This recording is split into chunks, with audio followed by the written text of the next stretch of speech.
delegates, and fellow earthlings. I'm honored to talk to you today, but because of the limits of time, I will focus on the message I have for you today, which I think is important. The earth is our life support system. During the demands of everyday life, we can easily forget that we are part of nature, not man and nature, not humanity and nature, and depend on nature for every breath we take, for every drink of water we take, and for every bite of food we eat. That is science, and that fits in very well with Buddhism and interconnectedness. But our link with plants and animals of the world and the minerals goes way beyond just our immediate need for survival. Our relationship with the environment goes much deeper. There are studies now that have shown that people who have access and live more closely to natural environments are happier. And I applaud your country with all my heart. Are happier than people in inner cities and who have no access to natural spaces. The world today is no longer enough. The 13th of August marked World Overshoot Day 2015. World Overshoot Day estimates the level of resources and ecosystem services required to support human activities today beyond to the point where the earth and nature can regenerate and recompensate for what we take out. We were bankrupt this year in this regard on the 13th of August. At the moment, it takes 1.6 Earths to meet our demands, and that does not even include what any other species needs. And there are roughly estimated 8.7 million other species that we share our world with.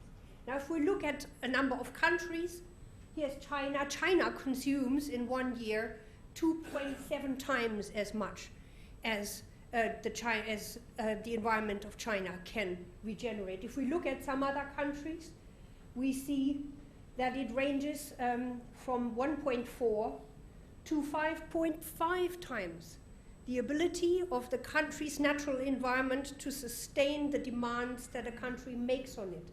And if we take all this together, we see 1.6 is what we all take out. We are ecologically bankrupt on a course to destruction.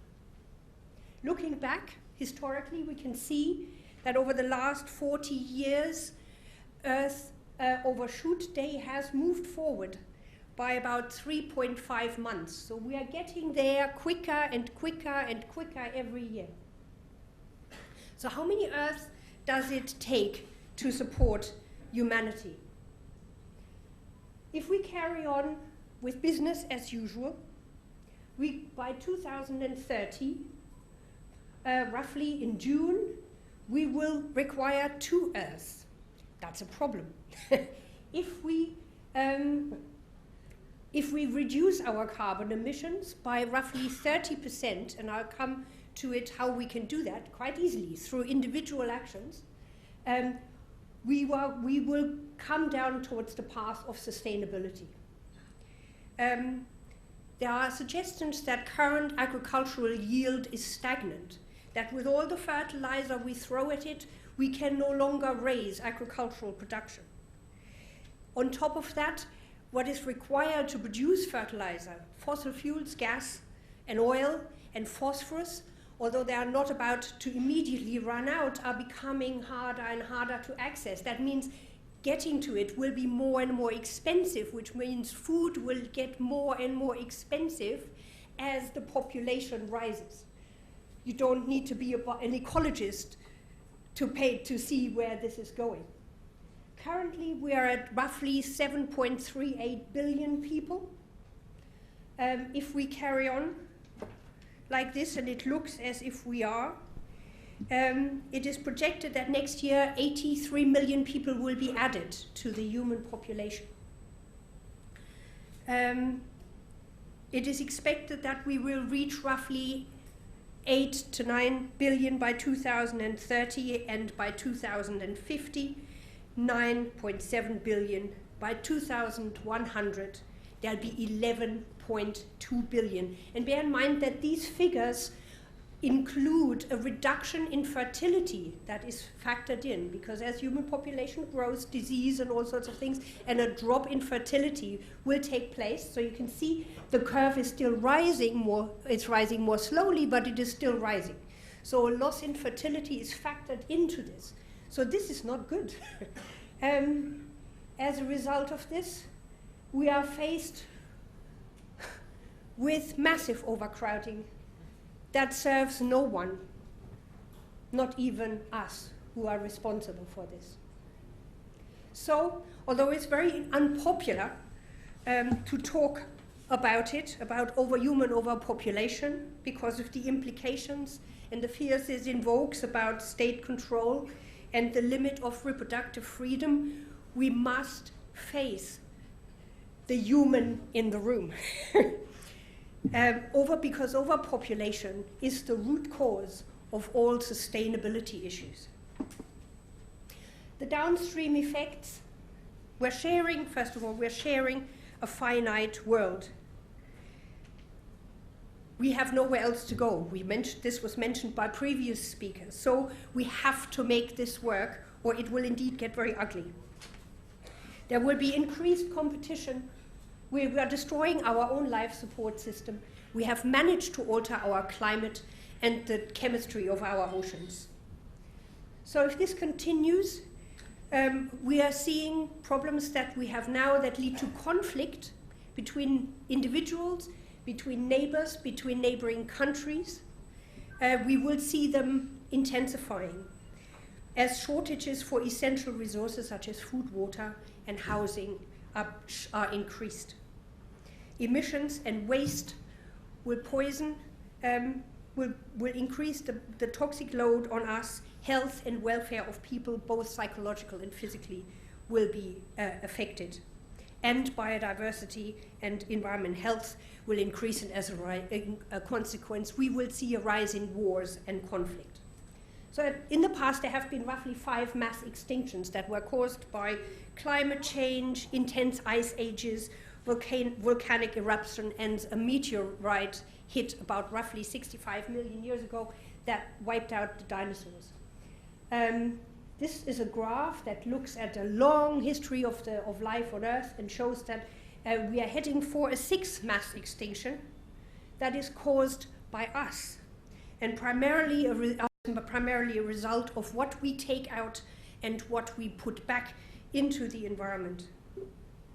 Current extinction rates are roughly 100 times higher than background levels. And there has been a sharp increase in the rate of these extinctions in the past few decades. So until we abandon the idea of conserving nature for the sake of mankind and fail to adapt a unified way of tackling the environment and seeing us as part of it, we are doomed to failure. And this is what it looks like. This is what extinction rates, and these are very conservative rates. You can't calculate it any more conservatively. These are brand new data published 2-3 months ago.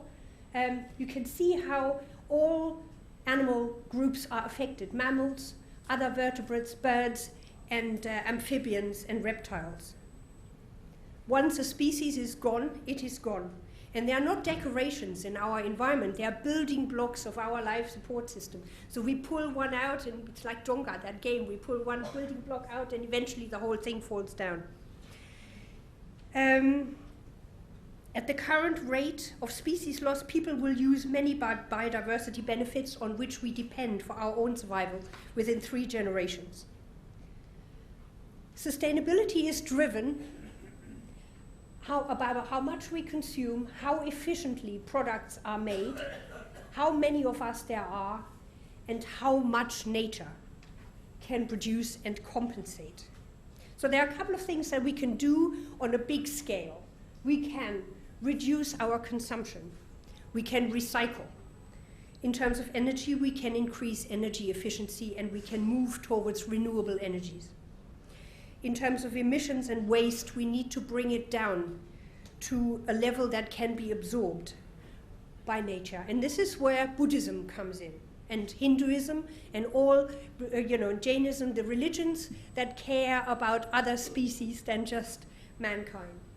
And the principle of harming and respect for life is integral to all of us who sit here, and does not only apply to human beings. It is is inspired by the premise that all living beings have a spark of the divine spiritual energy. And by hurting another, we are hurting ourselves.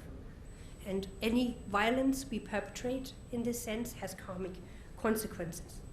Non-violence in Buddhism is the first of the 5 precepts of the Dharma, which says that we must abstain from the destruction of life. We're not doing well, I must say. And that includes not just our deeds, but our words and thoughts. It's a simple message, but it has massive implications. All beings tremble before violence.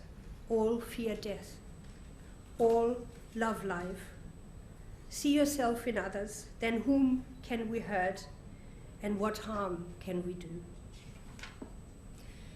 There are also some people in the West who have early on recognized this and have praised religions that have originated in India, and philosophical constructs that have originated in India for this. Albert Schweitzer, who received the Nobel Peace Prize for his work on the reverence for life in 1952, said laying down the commandment not to kill and not to harm is one of the greatest events in the spiritual history of mankind.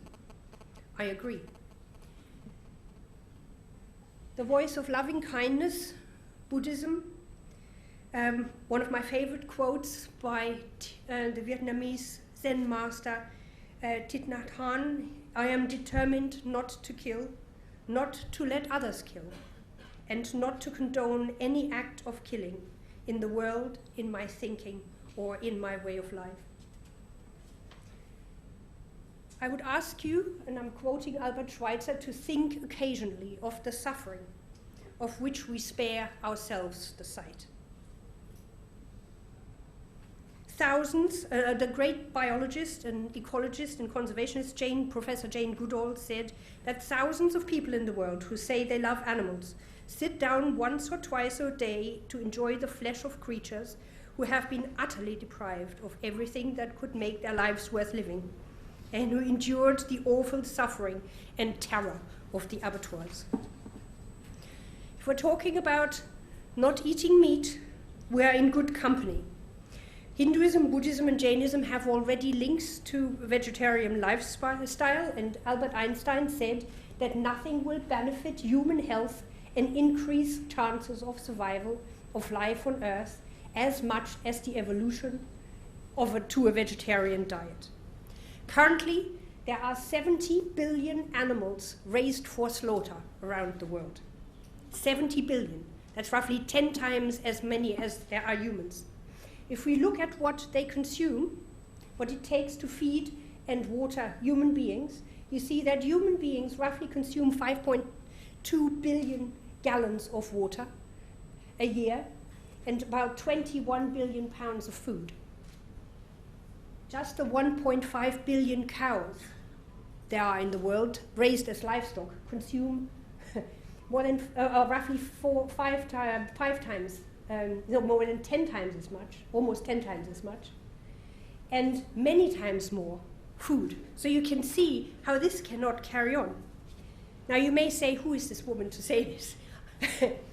The UN in 2010, although this has received very little coverage, has stated in a report that agriculture, particularly meat and dairy products, account for 70% of global freshwater consumption. 70%. 38% of total land use, and almost 20% of the world's greenhouse gas emissions. And then the UN, this is the UN, hardly an animal rights advocacy group, says, a global shift towards a vegan diet is vital to save the world from hunger, fuel poverty, and the worst impacts of climate change. A vegetarian diet, I would bring is important on compassionate grounds, on environmental grounds, and on health grounds. And I would like to show you a little video before I conclude that summarizes the situation very well. So my calculations are that without using any gas or oil or fuel ever again from this day forward, that we would still exceed our maximum carbon equivalent greenhouse gas emissions, the 565 gigatons, by the year 2030, without the electricity sector even, or energy sector even factoring in the equation, all simply by raising and eating livestock. If you reduce the amount of methane emissions, the level in the atmosphere goes down fairly quickly, and within decades, as opposed to CO2. If you reduce the emissions to the atmosphere, you don't really see a signal in the atmosphere for 100 years or so. Single largest contributor to every known environmental ill known to humankind.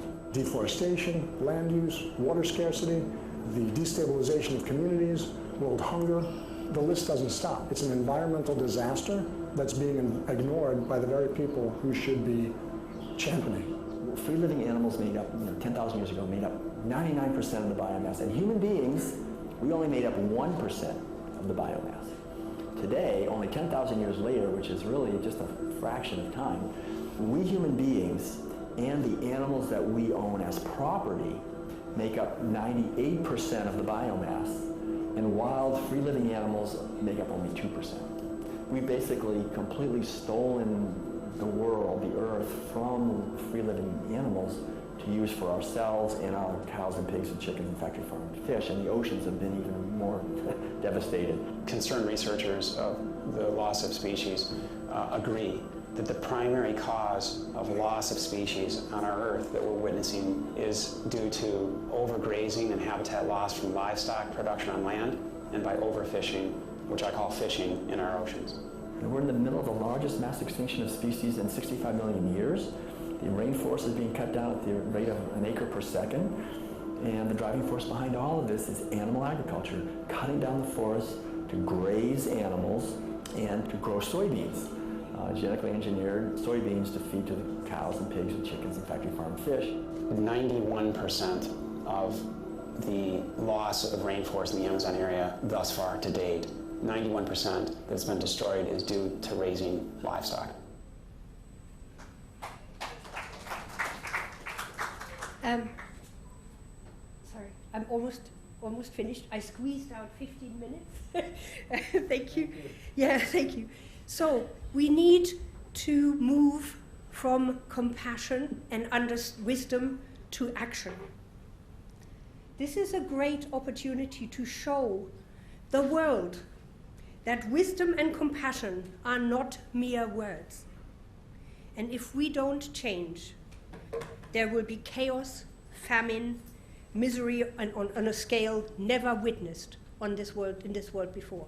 The world wars that we have experienced and the conflicts we're seeing as a result of terrorism are nothing compared to what is in store for us. And of course, this drives a lot of the conflicts. We need, as a species, we need a mental reboot. Evolution has programmed our brain, where our mind resides, to concentrate and see the purpose of our life in eating, surviving, and reproducing. Eating, surviving, reproducing. And to do that, we need to grab and own and have, and that's where greed comes from. And this is an evolutionary strategy that is, or this is a behavioral strategy that no longer serves us today. So currently we are here, evolutionary speaking, so we've got quite a long way to go. And a similar campaign with the Vietnamese Buddhist Sangha, the kind support of Venerable Thich Nhat Hanh and his Sangha rhino horn in Vietnam, for which it is the largest market. And this is where religious and spiritual leaders are so important. A lot of this can be in your hands, because you can bypass the political process by speaking straight to people's hearts and legislation.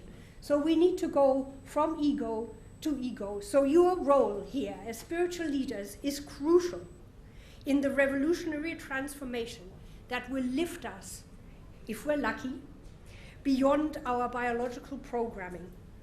It is, in my view, the biggest challenge our species has ever faced. But you can be the catalyst for change.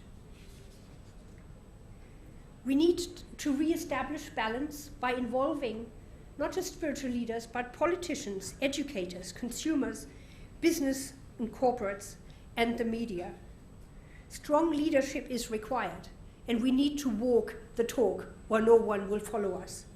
It's not going to be easy, because it will require and resilience. And I'll speed up. If we fail, and we might, there will be social leading to a collapse of civilizations in several hundred years. Wars over resources such as oil, water, arable land, that even as a mother protects with her life her child, her only child. So with a boundless heart should one cherish all living beings, radiating kindness over the entire world. May all beings be at ease.